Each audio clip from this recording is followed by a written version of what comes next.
UDF ഗവൺമെൻറ്റിൻ്റെ budget ഒരു വിസ്മയം തന്നെയാണ് ശരിക്കും സംഭവിച്ചുകൊണ്ടിരിക്കുന്നത്. ഇപ്പോൾ ബഡ്ജറ്റ് അവതരണം നടന്നുകൊണ്ടിരിക്കുന്ന വേളയിലാണ് നമ്മൾ ഈ വിഷയം അവതരിപ്പിക്കുന്നത്. നിരവധി പുതിയ പ്രോജക്റ്റുകൾ, ഇന്നവേറ്റീവായിട്ടുള്ള പുതിയ പദ്ധതികൾ, പ്രോജക്റ്റുകളാണ് വി.ഡി. സതീശൻ ധനകാര്യമന്ത്രി എന്നുള്ള നിലയിൽ അവതരിപ്പിക്കുന്നത്. വളരെ വിശാലമായിട്ടുള്ള ഗൗരവതരമായ ഒരു സാമൂഹ്യ വ്യവസ്ഥ ഉണ്ടാക്കിയെടുക്കാനുള്ള ശ്രമത്തിലാണ് അദ്ദേഹം, ഗവൺമെൻറ്.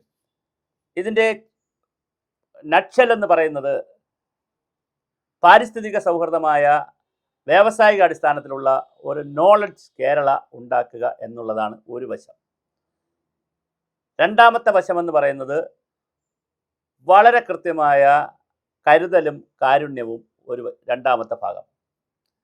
അപ്പോൾ രണ്ട് പ്രിൻസിപ്പിളിലായിട്ട് ഈ ബഡ്ജറ്റിനെ നമുക്ക് കാണാം. ഒന്ന്, വ്യാവസായിക അന്തരീക്ഷം മെച്ചപ്പെടുത്തി തൊഴിലുകൾ വലുതാക്കും.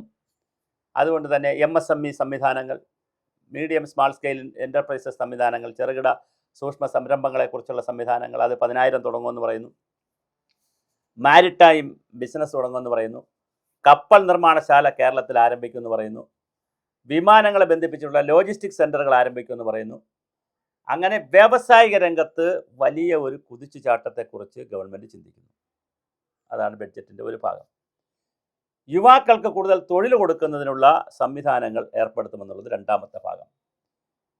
ഗ്ലോബൽ എഡ്യൂക്കേഷൻ ഹബ്ബാക്കി കേരളത്തെ മാറ്റുന്നതിനുള്ള അന്താരാഷ്ട്ര ഗ്ലോബൽ യൂണിവേഴ്സിറ്റികളെയും ട്രഡീഷണൽ യൂണിവേഴ്സിറ്റികളെയും, പരമ്പരാഗത യൂണിവേഴ്സിറ്റികളെ, വളരെ പാരമ്പര്യമുള്ള ഹാർഡ്വാർഡ് പോലുള്ള വലിയ യൂണിവേഴ്സിറ്റികളെയും ഒക്കെ ബന്ധിപ്പിക്കുന്ന യൂണിവേഴ്സൽ നോളജ് ഹബ്ബ് ആക്കി കേരളത്തെ മാറ്റും അതിനുള്ള ശ്രമങ്ങൾ.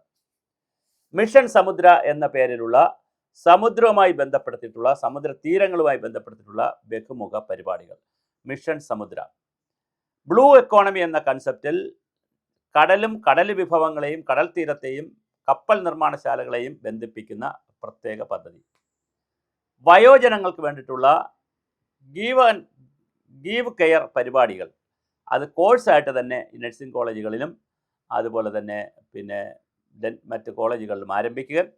അത് പാസ്സാവുന്നവരുടെ സേവനം ഈ മുതിർന്ന ആളുകൾക്കൊക്കെ പ്രയോജനപ്പെടുത്താൻ കഴിയുന്ന വളരെ വേറൊരു തരത്തിലുള്ള ജോബ് ഓപ്പർച്യൂണിറ്റി കിട്ടുന്ന, എന്നാൽ മുതിർന്നവർക്കൊക്കെ സൗകര്യം കിട്ടുന്ന ചില കോഴ്സുകളെക്കുറിച്ചും ഇതിനകത്ത് പറയുന്നുണ്ട്.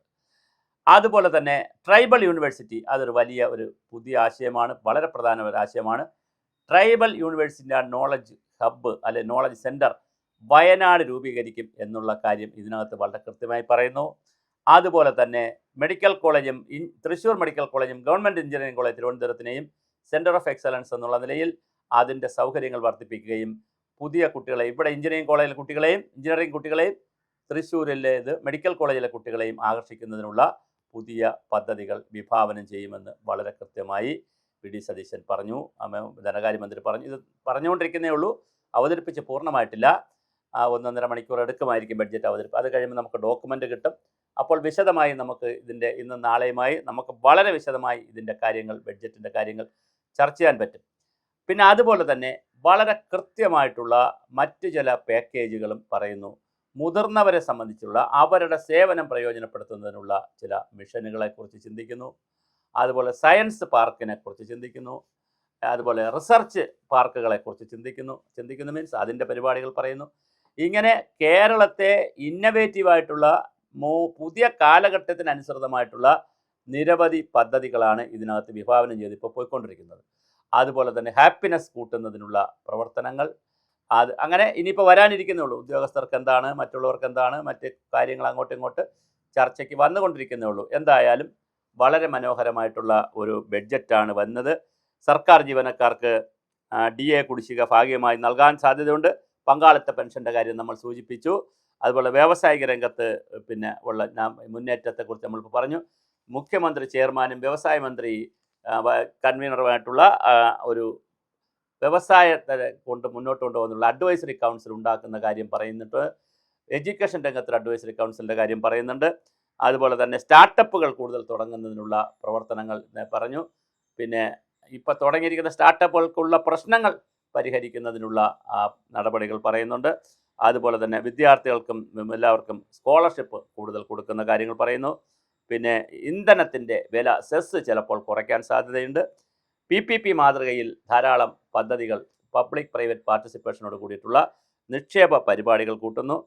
പിന്നെ അതുപോലെ തന്നെ കോളേജ് അധ്യാപകരുടെയും വിദ്യാർത്ഥികളുടെയും ഒക്കെ ഈ സ്കിൽ അപ്ഗ്രേഡ് ചെയ്യുന്നതിനുള്ള പുതിയ നോളജ് സെൻ്ററുകളെക്കുറിച്ച് പറയുന്നുണ്ട്. വിമാനത്തിൻ്റെ അതായത് വിമാനത്താവളവുമായി ബന്ധപ്പെടുത്തി പിന്നെ പ്ലെയിൻ സിറ്റികളൊക്കെ സ്ഥാപിക്കുന്ന കഥകൾ പറയുന്നുണ്ട്. അതുപോലെ തന്നെ ലോജിസ്റ്റിക് സെൻ്ററുകളും മെയിൻ്റനൻസ് വസ്തുക്കൾ ഉണ്ടാക്കാനുള്ള സ്ഥാപനങ്ങളും തുടങ്ങുമെന്ന് പറയും. അതെല്ലാം വലിയ തൊഴിലവസരം തരുന്ന വിഷയങ്ങളാണ്. ക്ഷേമ പെൻഷൻ കൂട്ടാനുള്ള എല്ലാ സാധ്യതയുമുണ്ട്. അങ്ങനെ തുടങ്ങി നിരവധി മേഖലകളിൽ കൈവയ്ക്കുന്ന ഒരു വശത്ത് കരുതൽ, കാരുണ്യം, എമ്പതി, സിമ്പതി ഒക്കെ, മറുവശത്ത് കൃത്യമായ വിഷൻ ഡോക്യുമെൻ്റ് എന്നുള്ള നിലയിലാണ് വി ഡി സതീശൻ്റെ ബഡ്ജറ്റ് പോകുന്നത്. വളരെ കൃത്യമായിട്ടുള്ള ഒരുപാട് വിസ്മയങ്ങൾ ബഡ്ജറ്റിൽ കാണുന്നു.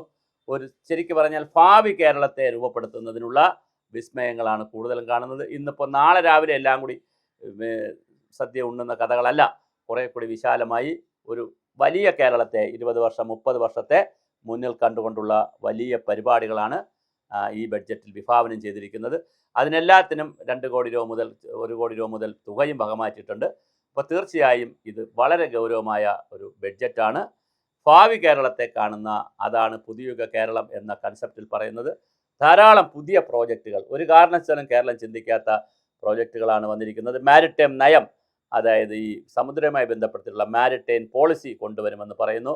കപ്പൽ നിർമ്മാണശാല ഇവിടെ കൊണ്ടുവരുമെന്ന് പറയുന്നു. വിഴിഞ്ഞം പദ്ധതിയുടെ ഭാഗമായുള്ള പരമാവധി തൊഴിലവസരങ്ങൾ, ഇതുവരെ ഒരു തൊഴിലവസരവും പുറത്തുള്ളവർക്ക് കിട്ടിയിട്ടില്ല, ആ തൊഴിലവസരങ്ങൾ കൊണ്ടുവരുന്നുള്ള പദ്ധതികൾ നടപ്പിലാക്കുമെന്ന് പറയുന്നു.